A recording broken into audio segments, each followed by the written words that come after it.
Welcome to the installation video of Fishbone Off-Road's luggage rack for the 2007 to 2018 JK Wrangler. Step 1.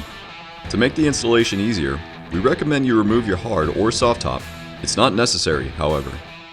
Step 2. Install a side panel on its corresponding side, indicated by the smaller plate section facing the rear of the vehicle. Secure it with 2 of the included hardtop knobs, led by a washer.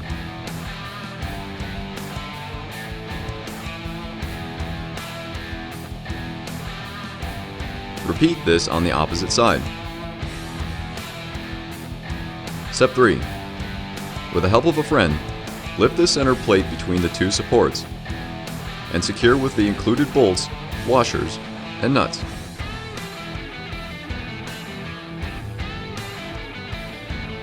Tighten the hardware using a 17mm socket and a 16mm Allen key. Once all the hardware has been secured, and it's time to head out and enjoy your new Fishbone Off-Road luggage rack.